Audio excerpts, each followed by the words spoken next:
Hello, my name is Matthew Needham and I come from New Zealand. I'm going to share a little bit with you about my latest book, which is called To Live or To Die, and it really comes out of my own life story and experience with God, how God called me.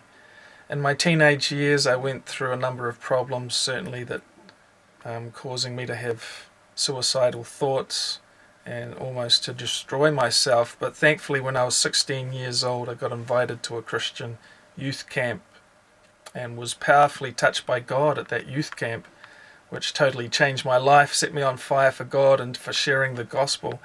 And I just went out immediately, knew that God was calling me to be a preacher straight away, not so much a preacher in a church building, but a preacher taking the gospel out to the nightclubs, to those who not so interested in things of God, and preaching to those who don't want to listen. So through that I have amazing stories of different people that I met, how God impacted their lives. Not everyone got saved, but many did. And I suppose the main purpose or the benefit of this book is for preaching the gospel in a modern world that really doesn't want to listen to Jesus. You know, there are a lot of people who might want a little bit of God, but they don't want Jesus. And they're throwing away the key of salvation. And many of our societies that have drifted away from God have become like that in my own country, New Zealand, and much of the Western world. And it's hard to share with the gospel with people who don't want to listen. And often in the countries that need evangelism the most, evangelism's not taking place. We're just preaching inside the four walls of the church. So how do we get the gospel out to the people who really need it? And that's why this kind of book, To Live or To Die, is for that purpose. It's for taking the gospel to those who don't want to listen to it. And that's a tricky balance of how to reach these kind of unbelievers. We've got to have perseverance, we've got to have powerful stories, we've got to show them the hand of God at work in their own lives through our own testimonies. So my testimony is that God saved me in a powerful, wonderful way as a teenager, and I knew that God was calling me to be a street evangelist.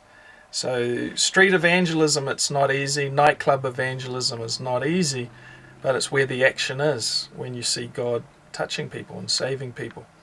So today's world is a kind of a mixture of Sodom and Gomorrah, with a smiley face trying to make Sodom and Gomorrah look wonderful and pleasant and technological. And we're living in a world that's so lost. How do we break through in reaching people of today? Well, To Live or To Die is that kind of book for reaching lost people.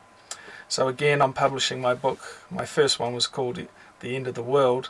Check that one out also. But I'm again publishing with Evangelista Media, who have an evangelistic heart for getting the gospel to the people of today. So it's our responsibility to do that. So if you have a burden for reaching lost people, get a copy of To Live or To Die, and your life will be impacted, and you see who you should share this book with. And I want to send it into prisons, like my last book, sent a lot of copies into prisons and got people saved. But I think this book will get more people saved. It's got the potential to shake people's lives and bring them to the foot of the cross. By that I mean they'll see that they need Jesus. So that's what we need. People of the modern world seeing how they need Jesus Christ as their Lord and Saviour.